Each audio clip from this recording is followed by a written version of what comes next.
Now, I don't know if you've heard this, but there's a conversation at the moment and a fierce battle about what percent of 1% of global emissions Australia should be cutting by 2030. Peter Dutton has reignited the political fight over climate change. If the coalition submits a less ambitious 2030 target, Australia would be the first country to do so under the Paris Agreement. Peter Dutton says he remains committed to net zero emissions by 2050, but today he effectively abandoned Australia's legislated short-term target, electorally risky, especially in inner-city electorates. Oh, don't make the Teals angry, please, please. They will glower in our direction. They already have. Well done to Graham Lloyd, the former environment editor and now I think associate editor of the Australian newspaper, because he actually put it on the table here that Australia ain't getting kicked out of Paris. The world is not turning on Australia if we turn down the dial on the ambitions. Now remember, the destination is the same, net zero 2050. But as Graham writes today, Australia has no chance of being kicked out of the Paris Agreement, whatever Peter Dutton may do.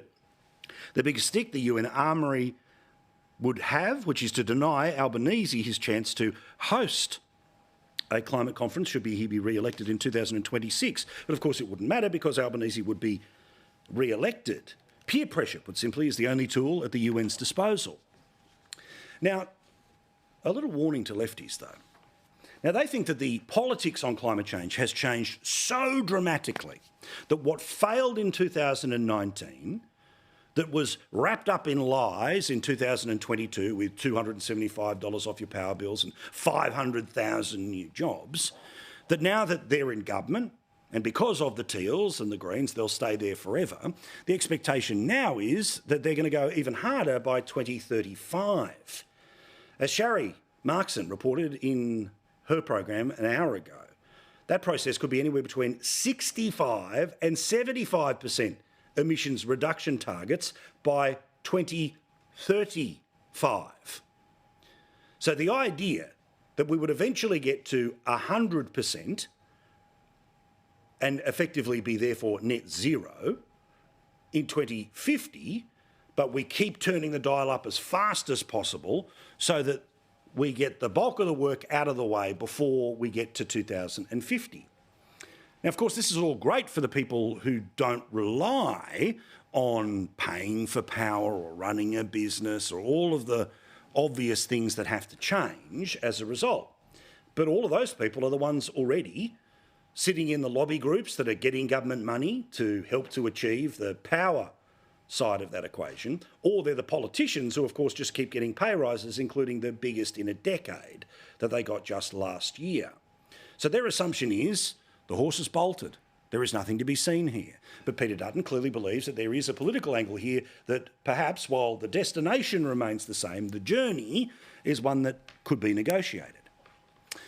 And again, inconvenient truth for lefties who like to always talk about Australia as a mega polluter because of the per capita pollution that we make. Of course, they don't say that when it comes to a per capita recession. I don't know, we use the other figures. But of course, when it comes to pollution, it's just how much is in the air, right? And as you know, Australia, about 1%. China, more than 30%. China can continue to do whatever the hell it wants till 2030. So the betting here, I think, from Peter Dutton, as we've seen this thing grow over the week, and the Labor Party's done a pretty good political job of turning the subject from their own failures, which has been pretty much the story for the past few months, into the red-hot outrage in and around the Paris Agreement this week. But for Peter Dutton, his assumption is that if 43 is too high and we're not achieving it, then what's going to happen at 65 and 75? Either we never achieve those goals or way more needs to happen. And even then, at the end of the day, even when we hit 2030, that's when China starts to get measured on what they have to do before their net zero goal, of course, of 2060. I've said this a few times this week because I want it to sink in when you inevitably have to fight about this with younger members of your family, which is if Australia did everything, it's 1% of the world's problems fixed. China is 30%. Back to that graph, because it's also important to note some of the other countries that are involved here. When it comes to India, they're at about 10%. The United States is at about 14%. Now, unless you're living under a rock, you know there's a presidential election this year. Peter Dutton's bet is that Trump wins because, you see, the Paris Agreement is not law in the United States because it passed through the Parliament like an international treaty should. Instead, it was Barack Obama who signed up to it via presidential order, which meant when Donald Trump became the president, he tore the damn thing up. When Joe Biden became the president, he re-signed up to it.